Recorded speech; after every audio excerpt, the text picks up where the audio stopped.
Let's begin in the United States, where former President Donald Trump has announced he will run for the U.S. presidency come 2024. This is despite facing multiple criminal investigations and the poor performance of the candidate he backed in the last week's midterm elections. Former President Trump launched his third bid for the presidency at his Mar-a-Lago estate in Florida. In order to make America great and glorious again, I am tonight announcing my candidacy for President of the United States.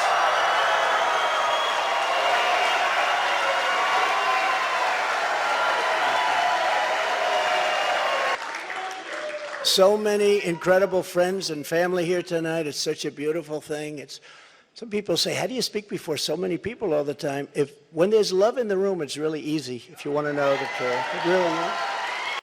And the United States Republicans have regained control of the House of Representatives, securing a narrow majority in a midterm election that saw the party fail to meet expectations.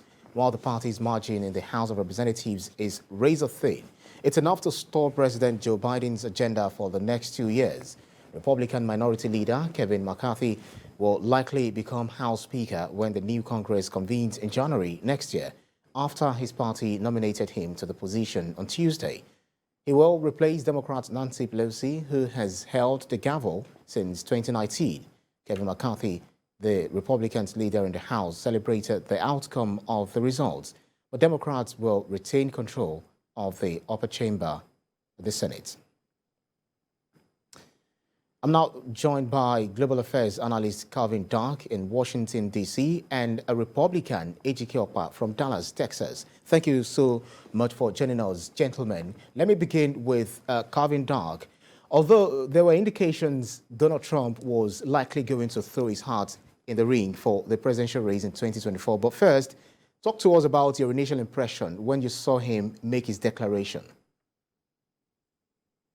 Well, I knew that once he made the announcement, no matter how the Republicans did in the election, he was going to follow through, because the last thing Donald Trump will allow, if he can help it, is to appear weak. When I listened to his speech, one of the things that I noticed was there wasn't anything new. This was the Trump that we've known for the last 7 years. There were no new proposals. He spent a long time talking about how, his during his time in office, everything was peaceful, economy was great. He faced every challenge like a king, even during the COVID-19 pandemic, which, like I said, there's a lot of factually inaccurate things that he said there. But then he spent time talking about Biden and how in 2 years, everything has just completely turned around. Now, for his supporters, they're going to believe that, and the fact checkers are going to have their time. But the thing is, it's really hard to inspire people with a campaign slogan of "let's go back in time." There has to be a message, there has to be a vision, there has to be something looking forward. And Donald Trump didn't have that. So that's going to be a major handicap for his campaign for 2024. All right, at that point, let me bring in Mr. Opa. You're a member of the Republican Party, and Mr. Trump's announcement came on the heels of the midterm elections. So with more Republican candidates in the mix, does Mr. Trump still enjoy popularity ahead of the primaries and on the general election? What do his supporters think of him now? Well, good morning, and thank you for having me, or good afternoon. Yeah. Look, it doesn't matter, okay? The last time he did it, there were 16 candidates. Who knows how many more candidates are going to be? This is just an announcement. He could change his mind tomorrow. He doesn't have to prove anything to anybody. If I decide to run for presidency or governor of Texas or mayor of Dallas, which I have run, I can just get in front of my house and make an announcement. What matters is when you become a candidate, if this is a nomination process. The Republican Party haven't said that he is the one. He's ahead of the number of people who are likely to run. So, again, all he's done now, he's going to start raising money and doing his own campaign. The idea of what he did when he was president or not, I mean, we can debate that all day long. But the point is, He has the right as an American to run for president. He's not facing any criminal indictment. He has not been indicted. There are criminal referrals. Until those referrals become indictment, it really doesn't matter. And by the way, to run for an American presidency, there are only 3 requirements. Born in this country, be of age, and you have consistently lived 12 years before you are announced. So even a felony, there's no law that said a felony cannot. So what that does is that the voter will say, oh, we don't want that particular person. But those things are not in the Constitution. So Trump is within his right as an American citizen and the former president to run. Well, Calvin Dark, Mr. Trump seemed to gloss over the hardships and missteps during the COVID-19 pandemic and totally ignored his months of election denial that culminated in the attack on the U.S. Capitol by a mob of his supporters. I could see that Mr. Opa tried to make an allusion to that. But do you consider these as some of Mr. Trump's weakness and chances to do well at the primary? Yes. Unfortunately, though, there are a lot of people in the Republican Party who don't see all of those as negatives, particularly the insurrection on January 6th, including our former vice president, who still can't say no to Trump after he threatened him and his family. I think that Trump's major weakness is going to be that he has no message, and he doesn't have a message that can attract independents and maybe even a few Democrats. Like, even if his base, which is 30 to 40%, I would say, of the Republican Party, they're going to vote for him no matter what, even if he's in jail. If he doesn't expand beyond that, he might win the Republican nomination, but he can't win as president again. And it would be really interesting for the Republicans to choose someone who has lost the presidency more times than any current powerful Republican. So he has several weaknesses that are going to hold him back. Well, Mr. Okwa, I'll be coming to you now. Although that election red wave did not happen, GOP flipped enough seats to win slim majority in House of Representatives. So what does this narrow margin win mean in practice? Well, Mr. Carvin, with all due respect, you don't know who's going to win. Let's not just even go there. But, your opinion is all yours. When it comes to, what really matters in the American political structure, it is the House of Representatives. The Senate is only important when it comes to most things, for instance, the foreign affairs, nomination, ambassadors and, how Supreme Court. But when it comes to the legislative arm that really deals with how America needs to be governed, is the House of Representatives. So the Republicans are going to take over as Speaker. Whether it's even one margin, it doesn't have to be 10 or 20. It's very unfortunate that our political divide has become very strong, but oftentimes when you go into this, you see there's a lot of collaboration between the both sides and the independent and getting things done. It's just that the people on the side, on the fringes, fans who want to, say, hey, let's go stick it to each other. America is a resilient nation. No one individual could crash this country. America is not like some other countries where whatever the president says happens. So, the idea of red wave and all this other stuff. Look, I live in Texas. I'm happy every politics is local.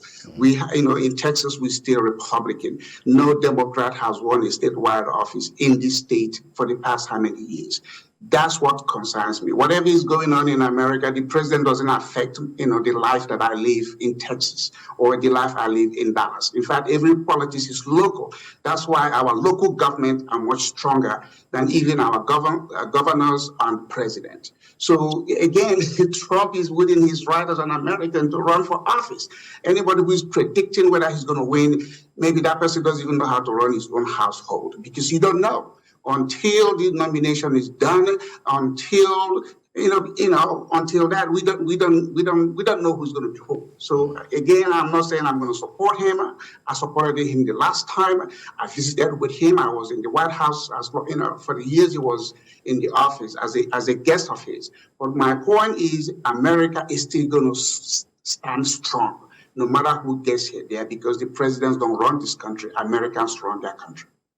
Well, so you're not even bothered about the fact that it would likely be it would be 78 when he gets, if he eventually, wins the nomination and then wins the presidency. And that might, the age might actually take a toll on him.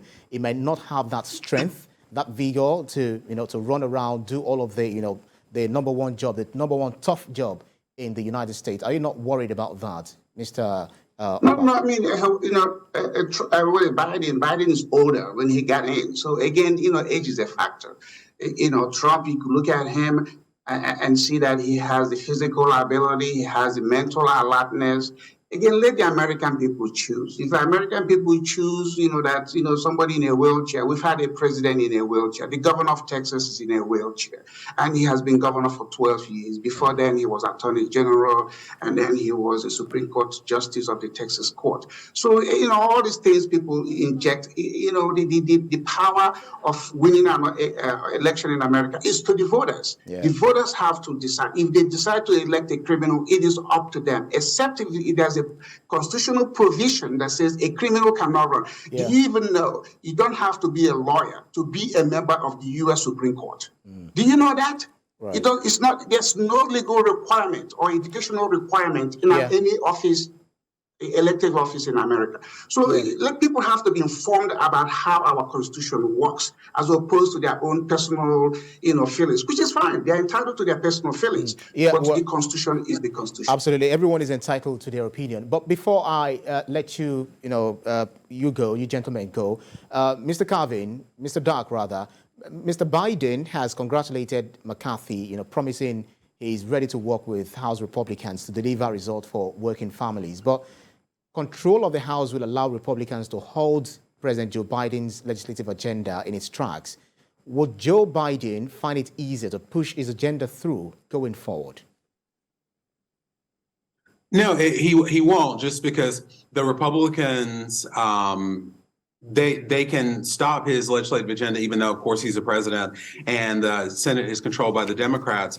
But I think that actually might work against the Republicans as well, because they just spent time in this last election saying how bad the Biden policies were and how they had all those solutions. And we see that the voters barely believed that. So what's going to happen over the next 2 years is the things that they can do, investigating the Biden family, holding investigations to see if COVID was real, all that kind of stuff that'll please some of the cable news people on the Republican side, but won't help inflation, cost of living, or any of the other things that voters are really caring about. And I think that as we get towards 2024 and all we see are just investigations and obstruction and no solutions, because Kevin McCarthy and the Republicans haven't proposed anything that could get the president's signature. That would be a compromise proposal. That would be solutions that could help the American people. But that's not what they're interested in. And I think that as voters see that over the next 2 years, it's going to affect them in 2024. Well, absolutely. We'll see how the whole thing would definitely pan out at the end of the day. Global affairs analyst